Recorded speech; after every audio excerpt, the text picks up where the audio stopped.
Assalamualaikum warahmatullahi wabarakatuh. Hai anak-anak, gimana kabar kalian? Semoga kalian dalam keadaan sehat walafiat. Bertemu lagi dengan saya, Ibu Lutfiana Dwi Mahesari di mata kuliah Pendidikan Kewarganegaraan.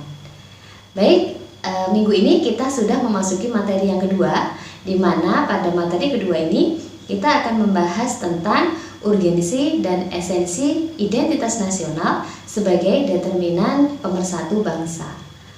Oke, sebelum membahas lebih jauh tentang identitas nasional, saya akan menjelaskan terlebih dahulu sebenarnya identitas itu apa sih? Nah, untuk mengetahui apa itu identitas, saya akan memberi sebuah permisalan, sebuah pertanyaan yang bisa kalian jawab di masing-masing diri kalian. Ketika kalian pergi ke luar negeri, apa sih sebenarnya yang membedakan kalian dengan warga asing? Nah, ciri atau penanda apa yang menandakan bahwa kalian adalah warga negara Indonesia? Nah, ciri dan penanda khusus yang menandakan bahwa kalian adalah warga negara Indonesia ini disebut dengan identitas. Nah, umumnya identitas ini berlaku untuk entitas yang bersifat personal atau pribadi. Nah, identitas warga negara Indonesia selain bisa dilihat dari jenis kulitnya, kemudian jenis cara berbicaranya, identitas ini juga sebagai warga negara Indonesia itu terlihat pada KTP elektronik. Karena dalam KTP tersebut sudah jelas terdapat nama, alamat, agama, jenis kelamin dan lain sebagainya yang semuanya berisi tentang data pribadi kita. Ini adalah identitas yang dimaksud dengan identitas. Nah, tidak hanya kita sebagai pribadi atau individu, organisasi masyarakat pun juga memiliki identitas yang menjadi ciri khas suatu organisasi tersebut. Biasanya bisa terlihat dari logonya, SK-nya, prinsipnya, atau bahkan cara berpakaian anggotanya itu juga menunjukkan suatu identitas. Keluarga itu juga memiliki identitas, di mana antara satu keluarga dengan keluarga yang lain juga memiliki identitas yang berbeda. Artinya, saya ulangi lagi, identitas adalah ciri dan penanda khusus yang membedakan antara satu dengan yang lainnya. Oke, bagaimana? Sudah bisa dipahami pengertian dari identitas? Nah, apa hubungannya sekarang dengan identitas nasional? Suatu bangsa atau negara sebagai entitas yang sudah berdaulat dan juga merdeka, tentunya memiliki penanda juga. Sudah dipastikan setiap negara itu pasti berupaya memiliki identitas negaranya sendiri agar negara tersebut bisa bersaing di kancah internasional. Identitas nasional itu juga bisa menaikkan harkat dan martabat suatu bangsa. Identitas nasional ini juga mampu menjaga eksistensi dan kelangsungan hidup negara-negara bangsa, di mana di dalamnya itu juga bisa menyatukan warga negaranya dalam satu naungan identitas nasional.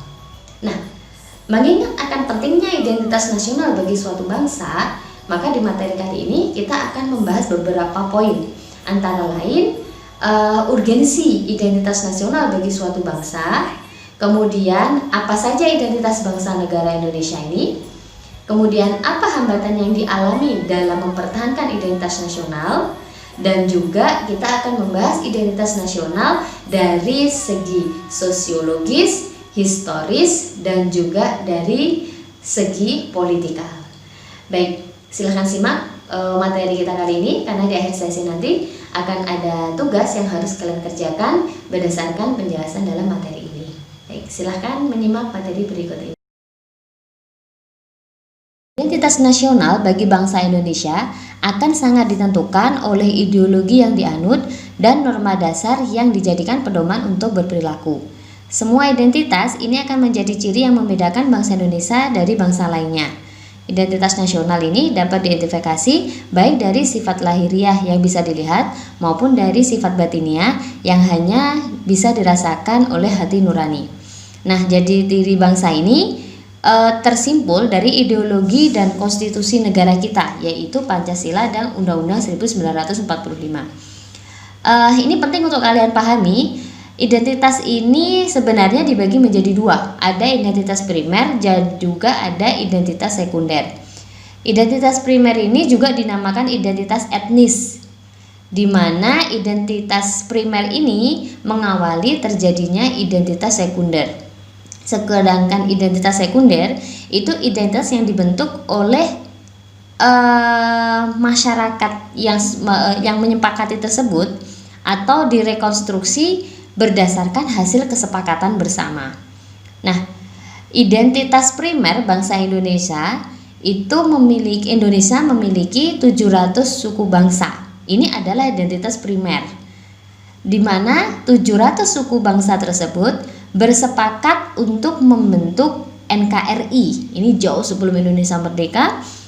Identitas primernya adalah Indonesia ini terdiri dari 700 suku bangsa yang kemudian sepakat untuk membangun NKRI. Nah, dari membangun NKRI ini kemudian menyatakan proklamasi di tanggal 17 Agustus 1945, dan identitas primer ini kemudian merembuk identitas sekunder. Yang identitas sekunder ini kemudian memberi sumbangan bagi pembentukan budaya nasional dan akhirnya menjadi identitas nasional. Nah, kita akan menuju ke pembahasan identitas nasional dari segi historis, sosiologis, dan juga politik. Secara historis, identitas nasional Indonesia itu ditandai ketika munculnya kesadaran rakyat Indonesia sebagai bangsa yang sedang dijajah oleh asing pada tahun 1908 yang dikenal dengan masa kebangkitan nasional. Nah, saat itu rakyat Indonesia mulai sadar akan jati diri sebagai manusia yang tidak wajar karena dalam kondisi terjajah. Nah, pada saat itu muncul kesadaran bersama untuk bangkit membentuk sebuah bangsa.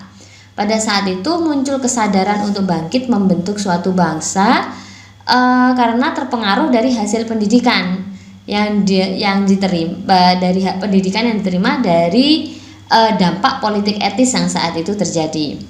Dengan kata lain, unsur pendidikan di sini sangat penting bagi pembentukan kebudayaan dan juga kesadaran akan kebangsaan sebagai identitas nasional. Nah, pembentukan identitas nasional melalui pengembangan kebudayaan Indonesia ini sebenarnya telah dilakukan jauh sebelum Indonesia merdeka. Pada saat Kongres Kebudayaan 1 saat itu diselenggarakan di Solo di tanggal 5 sampai 7 Juli 1918. Saat itu memang hanya terbatas mengembangkan budaya Jawa saja, tapi kemudian banyak diilhami oleh budaya lain, kemudian meluas sampai pada kebudayaan Sunda, Madura, dan Bali. Kemudian dilanjut dengan Kongres Bahasa Indonesia 1. Saat itu diselenggarakan tahun 1938 di Solo juga.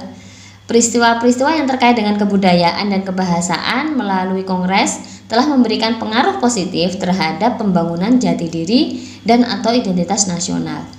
Nah, setelah proklamasi kemerdekaan, Kongres Kebudayaan tersebut diadakan di Magelang pada 20 sampai 24 Agustus 1948 dan yang terakhir dilakukan di Bukit Tinggi di Sumatera Barat pada 20 sampai 22 Oktober 2003. Nah, Kongres Kebudayaan ini telah mampu melahirkan kepedulian terhadap unsur-unsur budaya lain.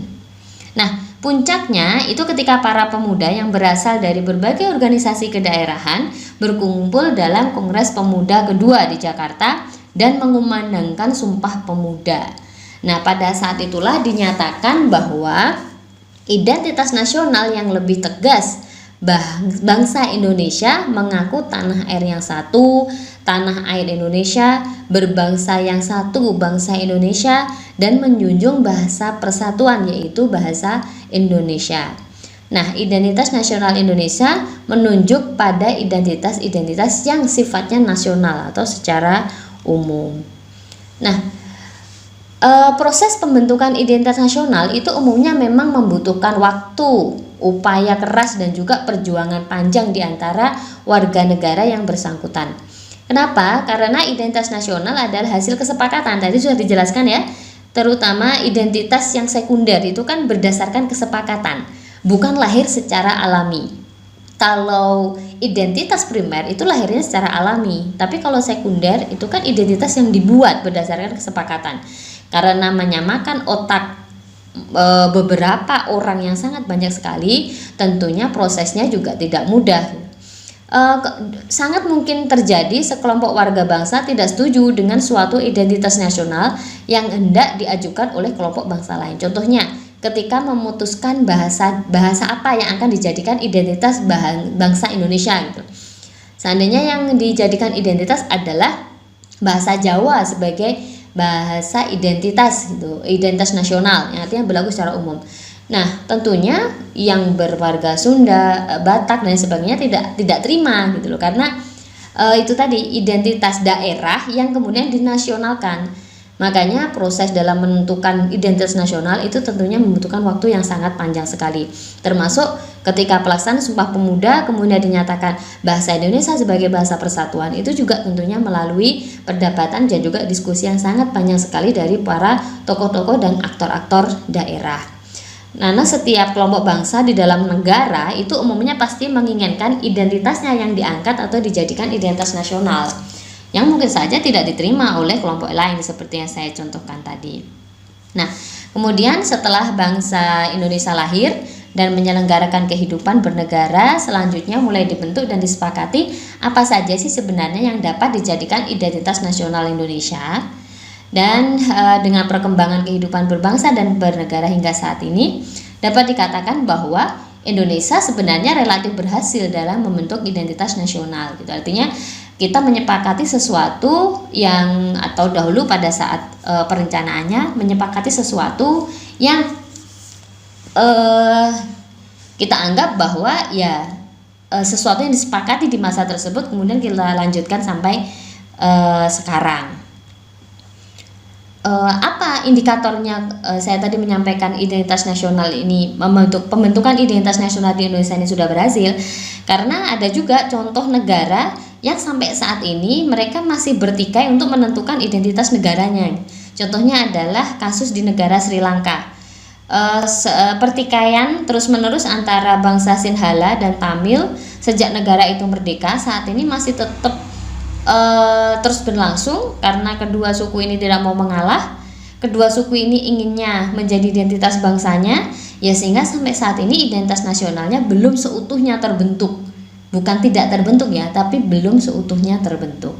Nah, itu tadi dari segi historis. Kemudian secara sosiologis, identitas nasional ini telah terbentuk dalam proses interaksi, komunikasi, dan persinggungan budaya secara alamiah, baik melalui perjalanan panjang menuju Indonesia merdeka maupun melalui pembentukan intensif pasca kemerdekaan. Tadi sudah jelaskan ya, sebelum Indonesia merdeka kesadaran itu sudah mulai muncul, kemudian setelah Indonesia merdeka maka lebih digodok lagi gitu.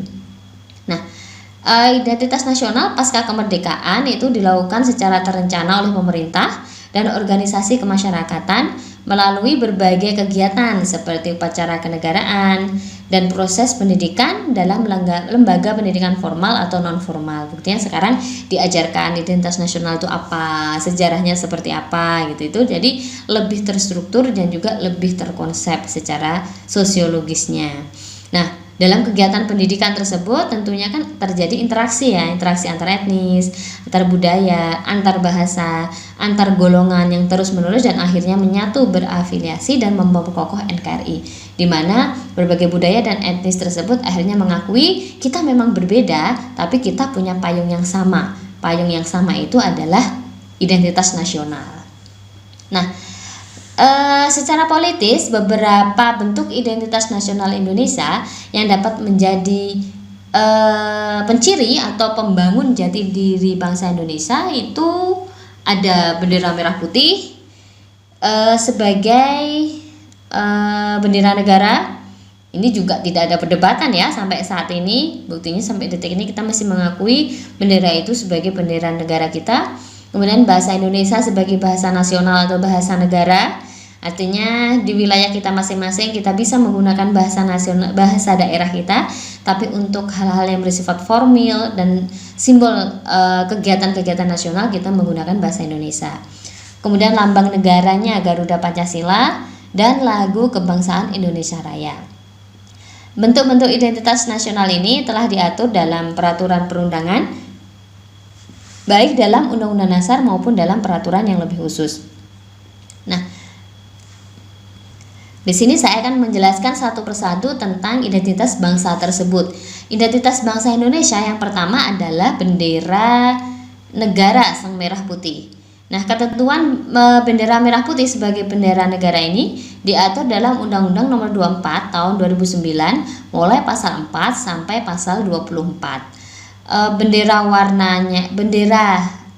berwarna merah putih dan dikibarkan pertama kali pada tanggal 17 Agustus 1945, namun telah ditunjukkan pada peristiwa Sumpah Muda tahun 1928. Nah, bendera negara yang dikibarkan pada Proklamasi Kemerdekaan Bangsa Indonesia tanggal 17 Agustus di Jalan Pegangsaan Timur 96 disebut sebagai bendera pusaka Sang Saka Merah Putih.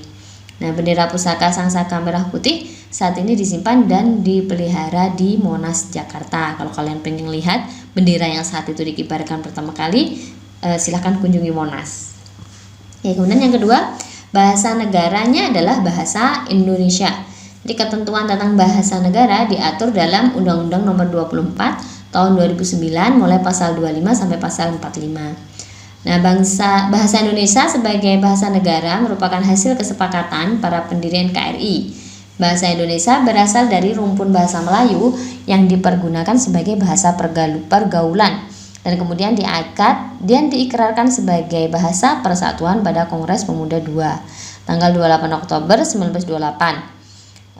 Bangsa Indonesia sepakat bahwa bahasa Indonesia merupakan bahasa nasional sekaligus sebagai jati diri dan identitas nasional Indonesia. Makanya kalau kalian keluar negeri kemudian kalian ngomong bahasa Indonesia, ya sudah pastilah itu orang Indonesia. Artinya kalian dikenali dari apa? Dari bahasanya yang pertama. Kalian nggak mungkin kan bawa bendera keluar negeri, maka dari bahasa itu bisa menjadi identitas nasional kita. Kemudian lambang negaranya adalah Garuda Pancasila.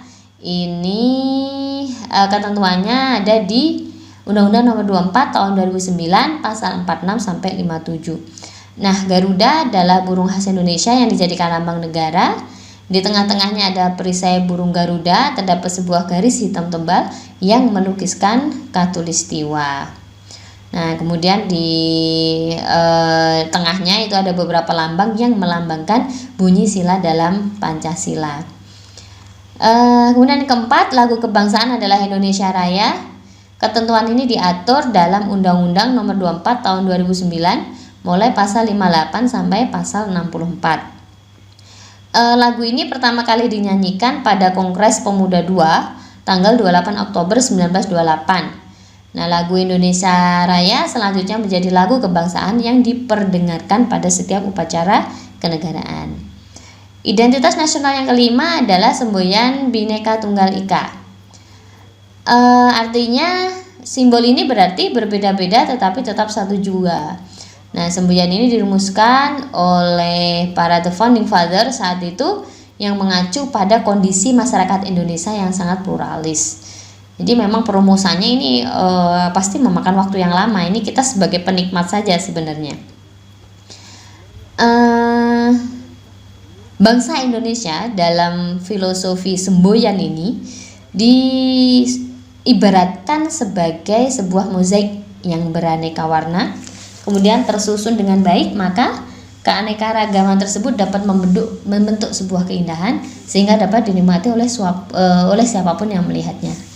Semboyan ini sebenarnya maknanya ya bangsa Indonesia kayak gitu. Kita berbeda-beda sebenarnya, cuman kalau perbedaan ini disusun dengan baik, ditata dengan rapih, maka akan membentuk sebuah kekuatan dan sebuah keindahan. Keanekaragaman bukan salah satu alasan untuk bertikai dan lain sebagainya, tapi justru perbedaan tersebut akan bisa mempersatukan suatu bangsa. Nah, kemudian yang keenam adalah dasar falsafah negara Pancasila. Pancasila ini memiliki sebutan atau fungsi dan kedudukan dalam sistem ketatanegaraan Indonesia. Pancasila ini tentunya kita tahu sebagai way of life dan menjadi ciri khasnya Indonesia yang menjadi penciri bangsa. Siapapun orang Indonesia atau yang mengaku warga negara Indonesia, dia harus paham, bersikap dan berperilaku sesuai dengan Pancasila. Baik, tadi tentang identitas nasional Indonesia apa aja. Kemudian kita menuju ke tantangan. Apa sih sebenarnya dinamika dan tantangan identitas nasional Indonesia? Nah, sebenarnya tantangan kita lumayan banyak juga ya. Meskipun kita tergolong sukses membentuk identitas, tapi ternyata ya tidak menjauhkan kita dari masalah sebenarnya yang sering kita hadapi. Contoh sejumlah kasus ya, peristiwa dalam kehidupan sehari-hari yang berkaitan dengan identitas nasional ini antara lain, yang pertama, lunturnya nilai-nilai luhur dalam praktik kehidupan berbangsa dan bernegara. Padahal kita kan dari dulu bangsa yang terkenal gotong royongnya ya, tapi sekarang semangat gotong royong sudah mulai rendah, kepatuhan terhadap hukum mulai rendah, kepatuhan membayar pajak juga mulai rendah, kesantunan, kepedulian, ini adalah nilai-nilai bangsa yang semakin hilang, semakin tahun semakin hilang. Kemudian permasalahan yang kedua, nilai-nilai Pancasila belum menjadi acuan sikap dan perilaku sehari-hari. Contohnya perilaku jalan pintas, nitip absen, maunya serba instan, tugasnya copy paste, atau ngelihat ke teman, mikirnya paling juga nggak dikoreksi sama gurunya, plagiat, asal copy paste dari internet, tidak jujur ya, kemudian buang sampah sembarangan. Ini juga menandakan bahwa nilai Pancasila ternyata belum menjadi acuan yang sempurna. Kemudian yang ketiga, rasa nasionalisme dan patriotisme yang luntur dan memudar. Contohnya lebih menghargai dan mencintai bangsa asing, lebih mengagungkan prestasi bangsa lain, tidak bangga dengan prestasi bangsa sendiri, lebih bangga pakai produk asing. Ini juga termasuk tantangan juga dalam mempertahankan identitas nasional. Kemudian nomor 4, lebih bangga menggunakan bendera asing daripada bendera merah putih, lebih bangga menggunakan bahasa asing daripada menggunakan bahasa Indonesia. Ini juga parah juga ya, karena kita memang harus menguasai bahasa internasional karena memang kita ini berada di peradaban dunia yang sangat cepat berubah, tapi jangan sampai kemudian itu membuat seseorang ini tidak bangga dengan bahasa Indonesia, atau malu berbahasa Indonesia, atau malu pakai benderanya Indonesia. Wah, ini saya agamanya A nih, saya harus pakai bendera ini, saya sukunya B nih, saya harus pakai bendera dari sukuku. Nah, ini lama-lama kalau begini terus-terusan ya identitas nasionalnya juga akan luntur. Kemudian yang kelima, menyukai simbol-simbol asing daripada lambang atau simbol bangsa sendiri, lebih mengapresiasi dan senang menyanyikan lagu-lagu asing daripada mengapresiasi lagu nasional dan lagu daerah sendiri juga berbahaya. Kemudian merasa golongannya paling bagus itu juga berbahaya, merasa agamanya itu yang paling bagus sehingga yang lain itu harus masuk ke agamanya dengan sebuah paksaan, itu juga lama-lama akan melunturkan nilai identitas nasional. Nah, kalau menurut Profesor Azumardi Azra, sebenarnya menyebabkan problem identitas nasional tersebut ada beberapa faktor. Yang pertama, karena saat ini kita sering melihat agama dijadikan kendaraan politik, ya kan? Jadi mengatasnamakan gerakan agama, tapi sebenarnya itu adalah gerakan politik. Kemudian yang kedua, ada liberalisme politik. Kemudian yang ketiga, lahirnya desentralisasi atau otonomi daerah. Nah, Pancasila ini sebenarnya kalau menurut Tilaar telah tercemar dalam Orde Baru itu kan, karena saat periode Orde Baru, Pancasila itu kan digunakan sebagai kendaraan politik untuk mempertahankan kekuasaan yang ada. Jadi berlindung di belakang Pancasila, tapi sebenarnya ya untuk melukai rakyat Indonesia ini secara politik.